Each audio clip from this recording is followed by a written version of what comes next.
환갑 지나고 나서 이상하게 감기에 자주 걸리시거나 식탁에 챙겨 드시는 게 적지 않은데도 자꾸 피곤하다고 느끼는 분들 계시죠? 약통은 점점 늘어가는데 몸은 더 무거워지는 그런 시기 말이에요. 그게 단순히 나이 탓만은 아닐 수 있어요. 사실 60세를 넘기면 우리 몸에서 가장 빨리 빠져나가는 영양소가 하나 있는데 이게 면역력하고 간 피로 회복에 결정적인 역할을 하거든요. 그런데 이걸 보충하기 가장 좋은 음식이 의외로 가장 가까운 겨울 식재료입니다. 오늘의 주인공, 바로 굴이에요. 60대부터 굴이 왜 진짜 필요한지, 약 드시는 분들도 안심하고 드실 수 있는지, 하루에 몇 개를 어떻게 드시는 게 가장 좋은지까지 오늘 다 정리해 드릴게요. 특히 세 번째 효능은 많은 분들이 모르고 계신 부분이라 꼭 끝까지 봐주세요.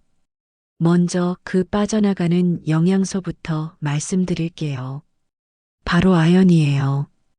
50대를 넘기면 아연 흡수율이 평균 30% 가까이 떨어진다고 알려져 있어요.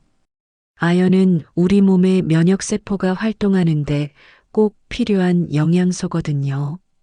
그래서 아연이 부족해지면 환절기마다 감기가 한 번씩 꼭 찾아오고 잇몸이 약해져서 칫솔질할 때 피가 비치고 음식 맛이 예전처럼 또렷하게 느껴지지 않게 돼요.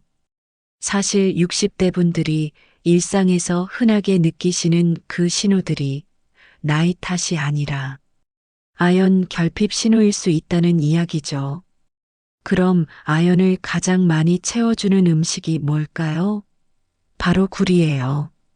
모든 식품 중에서 아연 함량이 가장 높은 게 바로 굴이거든요. 같은 양을 비교하면 쇠고기보다 굴이 5배 가까이 더 많고 중간 크기 굴 8개에서 10개만 드셔도 하루에 필요한 아연 권장량을 충분히 채울 수 있어요. 다른 음식으로 아연을 채우려면 한 끼 양으로는 어렵다는 뜻이에요. 그런데 굴이 채워주는 건 면역력만이 아니에요. 약 드시는 분들이 가장 자주 호소하시는 그 증상에도 굴이 답이 될 수 있다는 사실, 다음 파트에서 보여드릴게요. 60대 분들의 약 70%가 만성질환 약을 매일 드시고 계세요. 혈압약, 당뇨약, 콜레스테롤 약, 관절약까지요. 아침마다 약통을 여실 때 그 작은 알약들이 점점 늘어나는 걸 모르는 척 넘기시는 분들도 많으실 거예요. 그러면 우리 몸 안에서 어디가 가장 고생할까요? 바로 간이에요. 약을 매일 드신다는 건 우리 간이 매일 야근하고 있다는 뜻이거든요.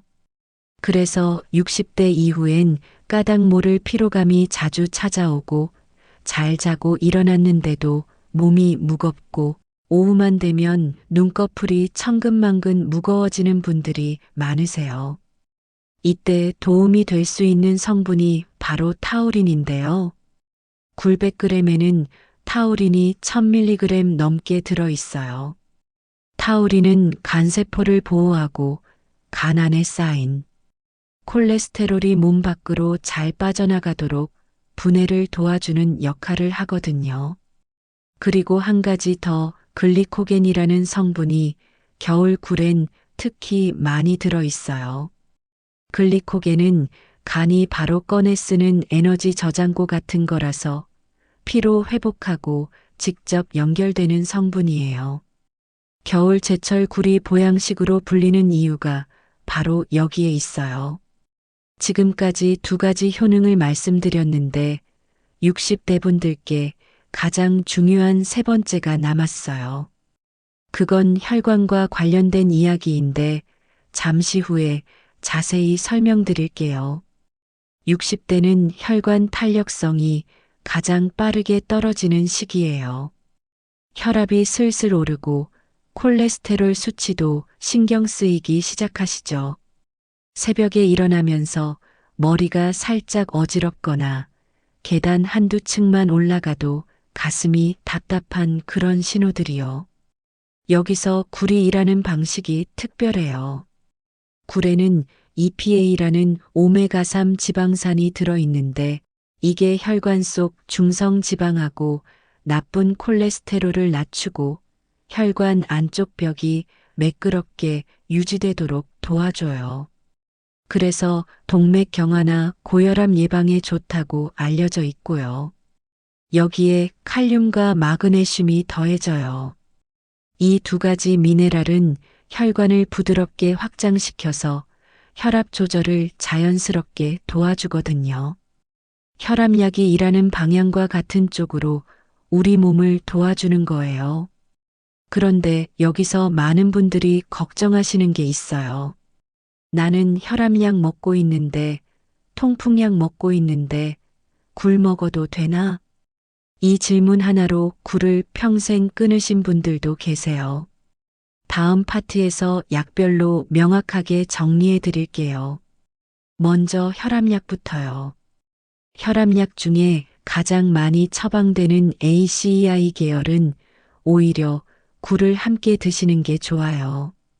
이 약은 우리 몸 안에 아연을 빠져나가게 만드는 특성이 있어서 약 드시는 분들은 시간이 지날수록 아연이 더 부족해지기 쉽거든요.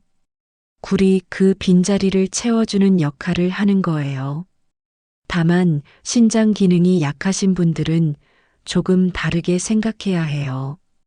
굴에는 칼륨이 풍부한데 신장이 약하면 칼륨이 잘 배출되지 않아서 몸 안에 쌓이면 심장 박동에도 영향을 줄 수 있어요. 그래서 한꺼번에 많이 드시는 건 피하시고 한두 끼씩 천천히 나눠 드시는 게 좋아요. 통풍이 있는 분들도 마찬가지예요. 통풍 발작이 있는 시기엔 굴을 잠시 멈추시고 안정기에는 한두 번 소량으로 드시는 건 괜찮아요. 다만 굴과 맥주를 함께 드시는 건 반드시 피하셔야 해요.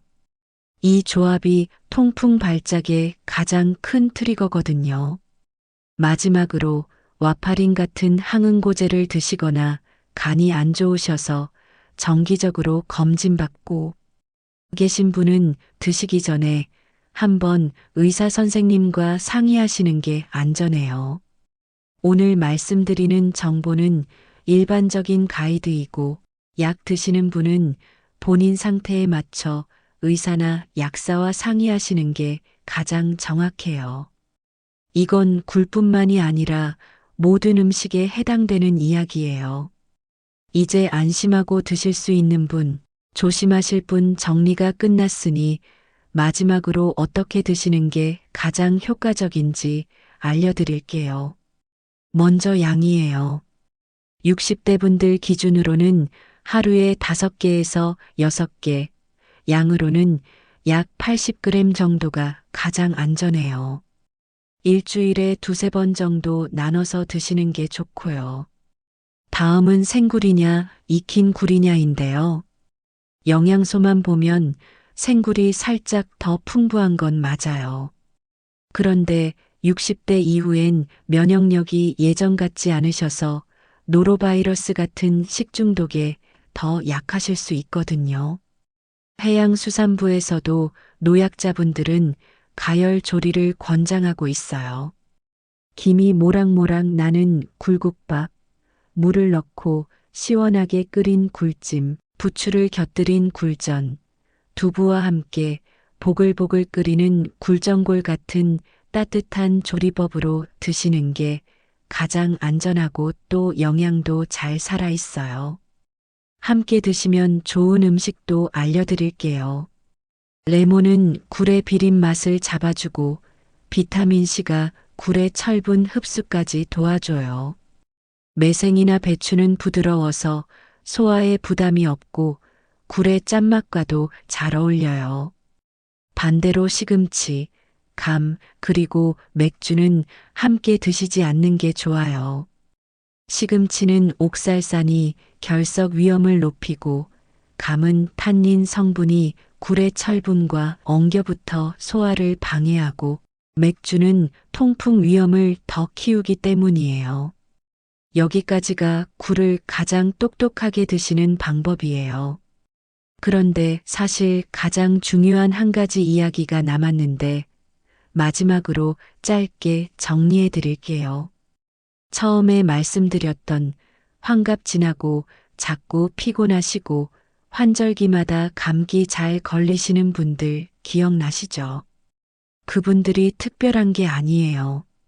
결국 굴이 우리에게 이야기하는 건 60대 이후의 건강은 큰 결심이 아니라 제철에 맞는 작은 한 접시에서 시작된다는 거예요. 약을 대신할 순 없지만 약이 일하는 옆에서 우리 몸을 가장 가까이 도와주는 음식이 바로 굴입니다. 이번 주 시장에 가시면 통통하게 살이 오른 제철 굴 한 봉지 들여놓으시고 저녁에 가족과 마주 앉아 따뜻하게 끓여 드셔보세요. 밥 한 그릇이 그렇게 든든하실 거예요. 저도 시니어분들 식탁에 진짜 도움이 되는 정보를 계속 찾아올게요. 이 정보가 도움이 됐다면 구독으로 응원해 주시고 좋아요는 더 좋은 정보를 만드는 힘이 됩니다. 그리고 댓글로 우리 가족은 굴을 어떻게 즐기시는지 한 줄 남겨주세요.